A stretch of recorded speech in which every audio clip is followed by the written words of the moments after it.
memang bersoalan kurban, saya jujur saja selama di Indonesia masih banyak salah pemahaman terhadap kurban.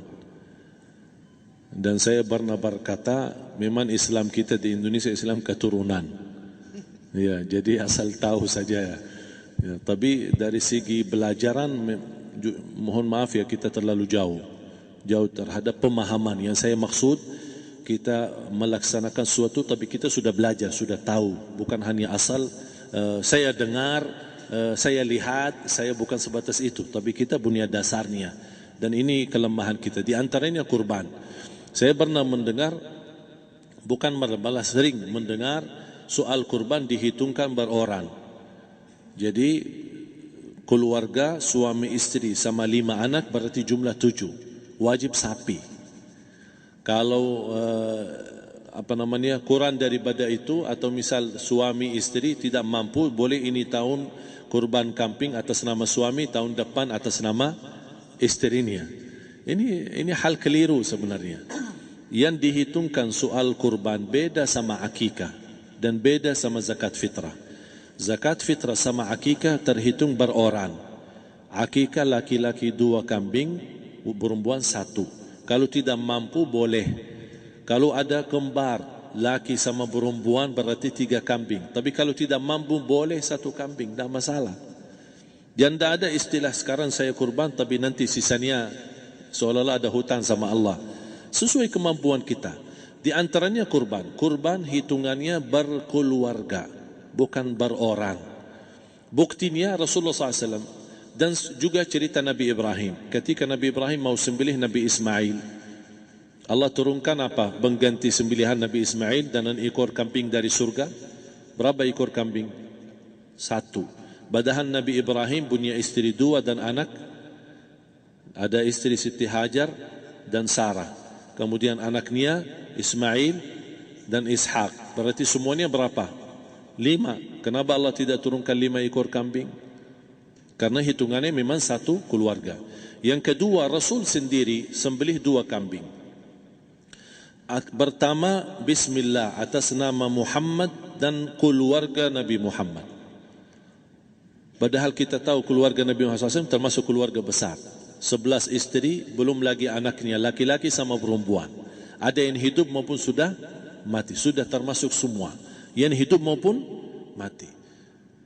Yang kedua, Rasul sembelihan yang kedua atas namaku dan umatku. Umat ini berapa miliar? Cuma 1 ekor kambing. Kenapa Rasulullah SAW berkurban atas nama dirinya dan umatnya? Saya mengambil salah satu di sini tanda sayangnya Rasul kepada umatnya. Jadi saya selalu berkata, orang miskin yang tidak mampu berkurban seharusnya bangga di hari kurban. Karena Rasul sudah kurbankan duluan atas nama dia. Jadi terima kasih ya Rasulullah, ingatkan kita. Yang kita tidak mampu, Rasul sudah. Bahkan kalau Rasul sudah kurban atas nama umatnya yang tidak mampu, berarti sudah terkabul. Kita aja belum tahu kabul atau tidak kalau kita berkurban. Tapi kalau Rasul sudah terjamin makbul. Oleh sebab itu hitungan kurban itu adalah 1 keluarga. Misal, bapa punya istri, punya anak. Itu kalau mampu sapi silahkan. Mampu 1000 sapi silahkan. Kalau soal kemampuan tidak ada masalah. Tapi kalau soal kewajiban, tidak ada wajib lebih daripada 1 ekor kambing. 1 ekor kambing. Misal, kalau bapa punya istri 4. Misal. Cuman ini misal. Ya. Istrinya 4. Setiap istri anaknya 10. Berarti jumlah berapa? Anak 40, istri 4, berarti 44, sama bapa 45. Wajib 1 ekor kambing saja. Cukup untuk semua ini. Tapi kalau soal mampu, ya silahkan. Mau 1000 kambing boleh, mau 1000 sapi boleh. Tidak ada yang melarang kalau soal kemampuan. Dan kalau kita mau sembelih, Bismillah atas namaku dan keluarga. Tidak perlu bawa data-data nama keluarga. Jadi disebutkan tukang sembelihnya ada capek menunggu sambil sebutkan nama-nama. Tidak perlu. Udah Bismillah atas namaku dan keluarga. Termasuk kata atas namaku dan keluarga, termasuk orang tua yang sudah meninggal. Termasuk orang tua yang sudah, karena kita adalah hasil daripada orang tua. Itu sudah termasuk, tidak perlu kita sebutkan. Ada sebagian ulama membolehkan kalau kita mampu, mau khusus kambing atas nama orang tua, tidak masalah. Kalau kita mampu. Tapi kalau kita tidak mampu, itu sudah termasuk orang tua kita bersama keluarga besar kita. Ini salah satu kenikmatan, dan ini termasuk juga sedekah yang berguna bagi orang yang sudah meninggal di keluarga kita. Wallahu ta'ala alam. Dan juga masalah panitia, bisa kita mewakili. Kalau kita tidak mengerti sembelihannya dan tidak mengerti cara bagiannya. Tapi ada satu sunnah yang termasuk kehilangan sunnah ini, adalah banyak yang tidak mau makan dari hasil kurban. Padahal itu sunnah Rasul. Dari akikah boleh makan, dari kurban pun boleh makan. Bahkan sunnah SAW dibagi 3. Sepertiga pertama dihadiahkan. Maksudnya kata dihadiahkan kepada orang kaya. Misal tetangga saya tapi orang kaya, dia bukan miskin, tapi boleh saling hadiah. Karena inti daripada hadiah silaturrahim. Ada keluarga kita termasuk mampu, tapi saya kasih, ini alhamdulillah saya sembelih sapi. Barangkali dia tidak mampu, cuma sembelih kambing. Udah, kita dapat daging kambing, dia dapat daging sapi. Tapi dengan niat hadiah, bukan sedekah, karena dia bukan orang miskin yang menerima sedekah. Yang sepertiga yang kedua adalah sedekah. Sedekah itu termasuk orang miskin. Yang ketiga, kita makan sendiri. Bahkan Rasulullah SAW selepas Idul Adha, beda sama Idul Fitri. Sebelum Idul Fitri dia makan kurma, meyakinkan batalan puasa. Tapi kalau Idul Adha tidak makan dan minum sebelum salat, kenapa? Bukan berarti tidak boleh.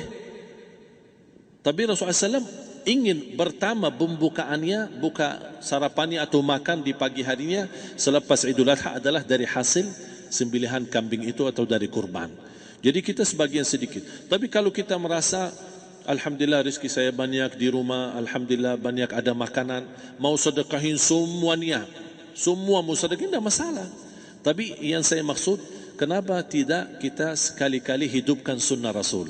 Jadi sebagian, walaupun ada sebagian sedikit lah, buat istilahnya sama sedikit porsi nasi atau apa, karena kita berhak sebagai kita kurbankan lillahi ta'ala, kita berhak menikmati kurban ini yang lillahi ta'ala supaya kita mendapatkan keberkahannya, bukan hanya orang lain. Terus yang kedua ada masalah pembayaran. Kalau kita wakili panitia, boleh kita pesan sama panitia, tolong sedikit dari kurban saya minta buat saya makan. Itu tidak masalah, kita boleh minta. Dan boleh kita wakili, tapi kita tolong ingatkan, tidak boleh pembayaran hasil sembelihan itu dari kulitnya. Ini menjadi salah satu persoalan di Indonesia. Banyak tukang sembelih datang, ketika kita tawarkan untuk sembelih ini, berapa Pak? Oh tidak apa-apa, kasih aja kulitnya sama kepalanya. Jangan Anda setuju, jangan Anda terima. Oh maaf, saya tidak bisa. Bapak berapa ongkos sembelihannya? Kita harus sepakat dulu. Tidak, saya ikhlas, tidak apa-apa, seikhlasnya. Tapi yang penting kepalanya sama kulitnya. Itu aja yang saya minta, yang lain tidak apa-apa. Tidak boleh. Tidak boleh. Kenapa? Karena ini kurban. Kata kurban berarti lillahi ta'ala, bukan untuk jual beli. Kalau kita sudah bayar dari bagian kurban, berarti bukan lillahi ta'ala. Harus kita jaga amalan itu. Tapi bagaimana cara jalan keluarnya? Kita harus sepakat, ijab kabul. Sepakat dulu, Pak, saya udah begini, saya kasih untuk sembelihan 50.000. Bapak setuju? Ya udah setuju. Selesai kan? Sudah sembelih, sudah potong, sudah semua. Lepas ini semua kita kasih ongkos 50.000 ongkos sembelihannya. Habis itu, Pak, kulitnya sama kepala hadiah buat Bapak. Itu tidak apa-apa, tidak masalah. Tapi bukan untuk bayar sembelihan. Faham maksud saya? Harus dibedakan supaya jangan sampai amalan kita kurban habis biaya, habis ini malah tidak diterima karena sudah kita bayar sebagian daripada kurban. Saya silahkan bayar apa yang kita sepakati, mau hadiahkan kepada dia karena kita tidak bisa guna. Buat apa yang kita mau gunain kulitnya? Tidak bisa. Tapi mereka